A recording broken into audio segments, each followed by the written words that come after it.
전시작전 통제권, 전환을 비롯해서 여러 안보 현안과 관련해 한미 간 조율 필요성이 커진 상황이죠. 안규백 국방부 장관, 한국의 국방부 장관, 그리고 핏 헤그세스 전쟁부 장관이 오늘 만났습니다. 이 안 장관과 헤그세스 장관은 워싱턴 DC 인근에 있는 이 전쟁부 청사에서 회담을 가졌습니다. 펜타곤이라고 알려져 있는 그곳에서 회의를 가졌는데요. 양국 국방장관 회담은 지난해 11월 4일 서울에서 57차 한미 안보협의회의 계기에 회담한 이후 6개월 만에 이루어진 것입니다. 헤그세스 장관은 회담 모두 발언에서 미국의 대이란 군사작전, 에픽 퓨리 작전을 언급한 뒤에 우리 동맹의 강인함은 중요하며 우리는 우리 파트너들이 우리와 어깨를 나란히 하길 기대한다라고 협력을 당부하는 이야기를 꺼냈습니다. 이에 한국의 국방비 증액 약속 그리고 한반도 방어에 대한 주도적 역할 수임 이거 매우 중요하다라고 이야기했고요. 모든 미국 파트너들이 진정한 부담 분담을 실천함으로써 탄력 있는 동맹의 기반을 다지고 지역 적대국을 효과적으로 억제하는 데 필수인 동맹의 부담 분담을 보여주는 것이다. 이게 이제 나토에도 똑같은 이야기를 했었던 거였죠. 한국 국방비 증액 약속에 대해서 헤그세스 장관의 언급과 관련해 전쟁부는 보도자료에 이런 이야기를 했습니다. 동맹 및 파트너 국가의 방위비 분담 확대는 2026년 국방 전략을 구성하는 4대 핵심 추진 과제의 하나다. 나머지는 미국 본토 방어, 세 번째는 인도태평양 지역에서 힘을 통한 중국 억제, 그리고 네 번째는 미국 방위산업 기반 강화. 이것이 바로 핵심 추진 과제입니다. 이 안 장관, 안규백 장관은 이어진 모두 발언에서 트럼프 2기 행정부의 힘을 통한 평화 기조 및 전사 정신에 맞춘 군 역량 제고 등을 언급하고 우리도 이에 발맞춰서 국방비 증액 등을 통해 핵심 국가 국방 역량을 확보해 우리 주도의 한반도 방위를 실현할 수 있도록 최선의 노력을 다하겠다라고 이야기했습니다. 그러니까 한국은 한국 군이 주도해서 한반도 안보를 책임지겠다 이런 이야기를 지금 한 겁니다, 여러분. 근데 3단봉 줬다고 그러죠. 자, 안 장관은 또한 한미동맹은 어려운 시기에도 변함없이 신뢰할 수 있는 바탕으로 함께 해온 만큼 앞으로도 한 목소리로 긴밀히 협력해 나갈 것이다 라고 이야기했습니다. 이 자주국방이라는 표현을 지금 한국의 좌파 정권은 제대로 이해를 못하고 있는 상태입니다. 그 말을 했던 사람이 좌파가 아니기 때문에 이해가 안 되는가 봅니다. 이 자주국방이라는 거는 한국 군의 힘으로 한반도를 지키자라는 작은 의미로 협소하게 해석해서는 안 됩니다. 왜냐하면 한반도라는 그 자체가 이미 지정학적으로 열국들, 정말 세계에서 가장 내노라 하는 강대국들 사이에 위치에 있고 그들과 일을 해야 되는, 그들과 상대해야 되는 그러한 지리적인 위치에 있기 때문에 혼자의 힘으로는 어차피 감당이 안 됩니다. 어차피 감당이 안 되는 겁니다. 대한민국 혼자의 힘으로는. 그래서 대한민국 입장에서는 가장 중요한 믿을 수 있고 같이 갈 수 있는 동맹 관계를 제대로 갖추어 나가는 것이 중요합니다. 근데 대한민국이 걸핏하면 대한민국을 침략했던 중국하고 동맹 관계를 가져갈 수가 있느냐? 이 6.25 한국전쟁의 근원이 됐던 러시아랑 동맹 관계를 가져갈 수 있느냐? 안 되는 거죠. 그러니까 지금 한국의 자유민주주의 체제를 지켜주는데 같이 피를 흘렸던 미국과 함께 지난 70년 넘게 가져왔던 것처럼 그 한미 동맹 관계를 계속 가져가야 되는 것이 굉장히 중요하다는 거예요. 동맹 관계라는 거를 그냥 말로만 떠드는 좋은 친구 관계 이렇게만 생각해도 곤란하다라는 이야기입니다. 그런데 지금 한국의 이재명 정부가 보여주고 있는 모습은 아니 여기는 내 나와바리야. 우리가 알아서 안보 다 할 테니까 걱정하지 말고 떠나도 괜찮고 뭐 안 떠난다고 그래도 뭐 그냥 우리가 할 말은 없고 뭐 이런 식의 아주 이상한 자세를 취하고 있는 모습을 저희가 보고 있어서 상당히 안타깝다. 그런데 오늘 안규백 장관의 말에도 그런 의미가 담겨져 있는 겁니다. 우리가 알아서 할 테니까 걱정하지 말고 빨리 전작권 넘겨 이런 메시지가 들어간 겁니다.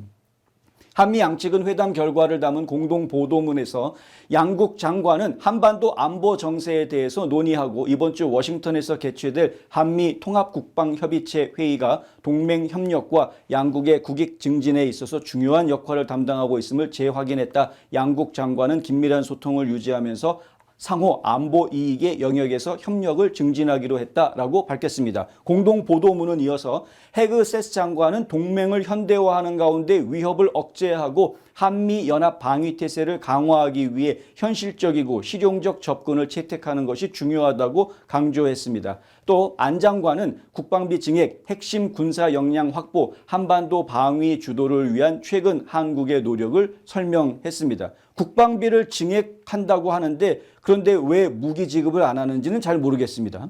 국방비를 증액을 해서 그 돈을 어디에다가 쓰는지 솔직히 잘 모르겠습니다. 근데 중요한 것은 국방비를 증액한다라는 그 자체가 중요한 게 아니다라는 걸 알아야 되는 거예요. 전체적인 전략이 있어야 되는 거거든요. 한미 동맹 관계가 튼튼하면 튼튼할수록 한국의 방위 산업은 더 강해질 수 있는 겁니다. 한국이 만들어낸 K 무기를 수출하는 산업, 한미 동맹 관계가 깨지면 그 수출 다 막힙니다. 왜 그러한 것들에 대해서는 보지 않고 있는 건지 저희는 답답하기 짝이 없다. 국민들 다 아는 문제인데 근데 지금 현재 한국의 좌파 정권은 이것을 모르고 있다. 공동 보도문은 그러면서 양국 장관은 전작권 전환, 동맹 현대화 등 주요 동맹 현안에 대해서 논의하고 향후 협력을 강화하기로 했다라고 밝혔습니다. 무슨 협력을 하겠다는 건지 그것도 잘 모르겠고요. 한국 이재명 정부가 임기 중에 달성을 목표로 하고 있는 전작권 전환. 그런데 트럼프 행정부에서는 얘기가 좀 다르죠. 2029년에 주겠다고 하고 있는데 그거는 무슨 얘기입니까? 트럼프 행정부가 아닌 연도죠. 2029년. 2029년은 트럼프 대통령이 이제 떠나고 새로 뽑힌 대통령이 들어오는 해입니다. 그렇기 때문에 지금 2029년에 전작권 주겠다라는 이야기는 애매한 이야기입니다. 애매한 답변입니다. 사실 미국에서 할 수 있는 아주 전략적인 애매한 답변을 해준 것인데, 근데 그 지금 이 이재명 정부에서는 이걸 어떻게 해서든 2028년까지는 받아내려고 애를 쓰고 있는 상황이고요. 동맹 현대화에서 양측이 모두 속도를 내는데 뜻을 같이 했다. 왜냐하면 전작권 빨리 받으려고 동맹 현대화를 지금 이렇게 이야기하고. 근데 이것도 지금 동상이몽인 게요. 미국에서 이야기하는 동맹 현대화의 기조는 뭐냐 하면은요. 미국이 어디론가 움직인다라고 할 때 한국군도 함께 움직이는 걸 생각하고 있는 겁니다. 지금. 미군이 이야기한 우리가 한반도를 떠나더라도 너희가 한반도 잘 지켜 이 정도를 이야기하는 수준이 아니고요. 그 정도가 아니고요. 한국, 일본, 필리핀이랑 같이 중국 막아야 돼. 이 정도는 얘기를 할 수 있어야 되는 겁니다. 그런데 지금 상황이 한국에서 이야기하고 있는 동맹 현대화는 그냥 무기를 현대화하는 것만 생각하고 있지 그 이상을 생각하고 있지를 않더라는 거죠. 미국에서 개발한 신무기 우리가 사주면 되는 거 아니야? 그 신무기 사면서 이왕이면 그 기술 이전도 좀 받고 그러면 뭐 님도 따고 뽕도 따고 뭐 이런 거 아니야? 이게 지금 한국의 이재명 정권이 생각하고 있는 수준인데 지금 미국에서 바라는 것은 그런 정도의 수준이 아닙니다. 전작권의 경우 제이비어 브런슨 주한 미군 사령관이 최근 연방의회 청문회에서 2029년 1분기를 전환 목표 시점으로 언급하면서 양측의 인식 차이가 드러났습니다. 분명하게 아까도 말씀드렸지만 미국에서는 트럼프 정권 하에서 전작권을 넘겨주겠다는 얘기를 한 게 아닙니다. 그 약속이 지켜질지 안 지켜질지 모르는 이야기입니다. 그리고 아주 찰떡같이 약속한 것도 사실은 아니고요. 잘 해보자라고 얘기한 거지. 이재명 정부는 임기 내 전작권 전환을 목표로 한미 현 정부 임기가 끝나기 전인 2028년 검토를 하고 있다. 그거는 이재명 쪽에서는 그렇게 생각을 하고 있겠죠. 근데 달란다고 줄 수 있는 게 아닙니다.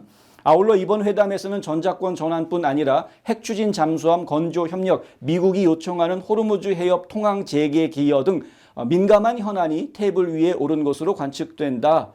이런 보도가 나왔습니다. 한미 정상이 지난해 합의한 핵추진 잠수함 건조 협력 등 안보 현안도 이 쿠팡을 둘러싼 갈등 속에서 후속 협의의 속도가 나지 않고 있다라는 이야기인데요.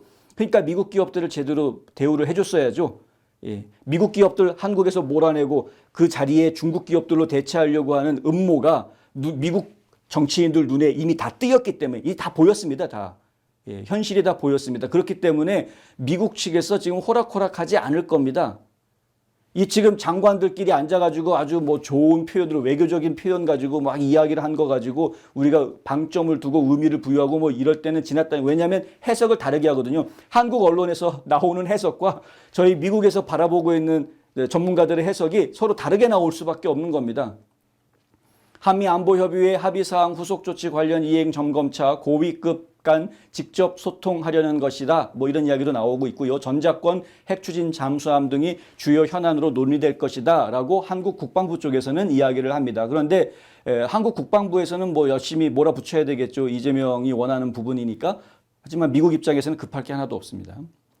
안 장관이 작년 7월 취임하고 미국을 찾은 게 이번이 처음이라고 합니다. 안 장관은 헤그세스 장관과의 회담에 이어서 해군 장관 대행, 상원 군사위원장 등을 연달아 만날 예정이라고 합니다. 안 장관은 이날 오전 9시 32분경에 오늘이죠. 국방부, 그러니까 펜타곤 청사에 도착을 했고요. 헤그세스 장관의 영접을 받은 뒤에 의장대 사열, 군악대의 양국 국가 연주 등 환영 행사에 참석한 후 회담을 시작했다고 합니다. 지금 보시는 장면이 이제 회담하는 모습이고요. 회담장에는 미국 측에서는 이제 엘브리치 콜비 정책 차관 이분인데요. 엘브리치 콜비도 나오고 존 노 인도태평양 안보 담당 차관보도 나왔고요. 리키 브리아 장관 비서실장, 크리스토퍼 마호니 합참 부의장, 마호니 합참 부의장 여기 있고요. 뭐 이런 분들이 지금 배석을 했고요. 한국 측에서는 이제 강경화 주미대사, 또 윤영진 주 미국 박무관, 그리고 국방부의 김홍철 정책실장, 정빈나 대변인, 이광석 국제정책관 등이 함께했다고 합니다. 이 회담장 벽면에 작년에 헤그세스 장관이 판문점을 방문해서 이 안규백과 함께 악수하면서 찍었던 사진이 지금 회담장 벽에 걸려 있었다고 하고요. 회담 테이블에는 양국 국기가 그려져 있는 쿠키가 놓여져서 눈길을 끌었다. 뭐 이런 보도들이 나왔습니다. 지금 한국 언론들은 이제 이런 보도들을 합니다. 왜냐하면은 뭐 별로 할 얘기가 없거든요. 실제로 어떤 회담이 의미 있는 내용이 진행이 됐는지 알 수가 없으니까. 예. 그러니까 이런 얘기를 할 거다. 그럴 것이다. 뭐 카더라 통신으로 지금 다 보도가 나오고 있는 것인데 한국에서 바라고 있는 것과 지금 미국이 줄 수 있는 것이 서로 상이하다라는 점, 다르다라는 점, 이거는 분명히 인식을 좀 해야 될 것인데 한국 언론들이 이 부분을 제대로 보도를 안 하고 있어서 안타깝다.